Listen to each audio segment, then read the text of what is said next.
Assalamualaikum dan salam sejahtera. Saya Aisyah Amani dan Datul Khadijah, kru TVKT anda pada kali ini. Pada 25 Oktober yang lepas, sekolah kami telah mengadakan Hari Kanak-Kanak peringkat sekolah yang bertemakan hitam putih. Terdapat pelbagai aktiviti yang telah diadakan. Jom kita saksikan. Hari Kanak-Kanak peringkat sekolah kami dimulakan seawal jam 8 pagi dengan senam robik yang diketuai oleh PKP kami, Puan Fatimah. Semangat baru kami berdiri, lensa dan kamera jadi saksi, TVKT terus beraksi. Kemudian, sambutan diteruskan dengan aktiviti sukaneka. Cahaya pagi menyinari, semangat baru kami berdiri, lensa dan kamera jadi saksi, TVKT terus beraksi. Bersatu hati penuh percaya, ilmu dan budi jadi cahaya. Bersama guru tunjang berjaya, mari kita cipta sejarah. TVKT maju jaya, suara kita marah bersama. SK Kampung Tengah bangga sentiasa, cemerlang tiang kek berwibawa. TVKT maju jaya, langkah berani menuju dunia.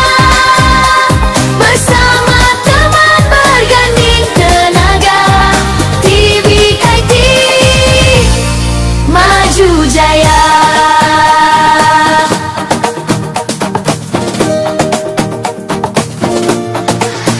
Hai.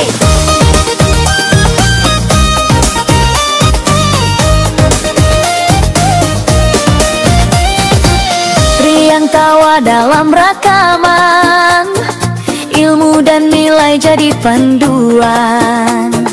Adab dijaga, akhlak diutamakan, inilah pasukan harapan.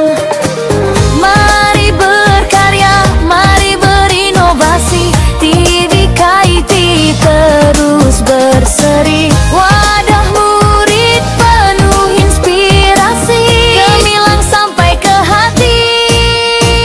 Seterusnya, sambutan diteruskan pula di dalam dewan.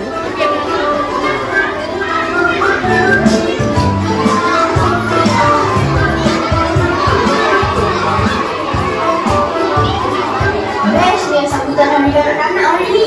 Ya, ada sukaneka dan juga persembahan. Mesti seronok kan?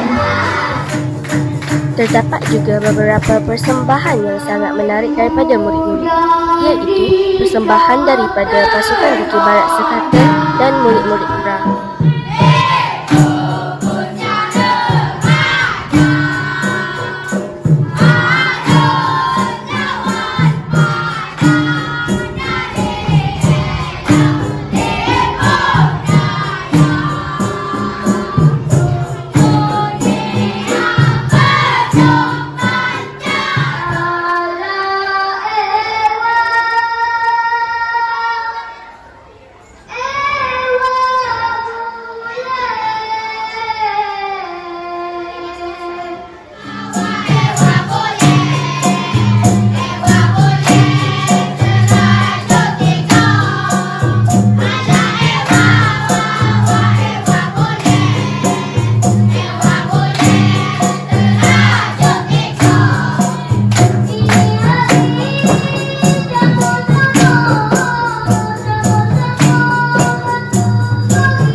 untuk episod kali ini.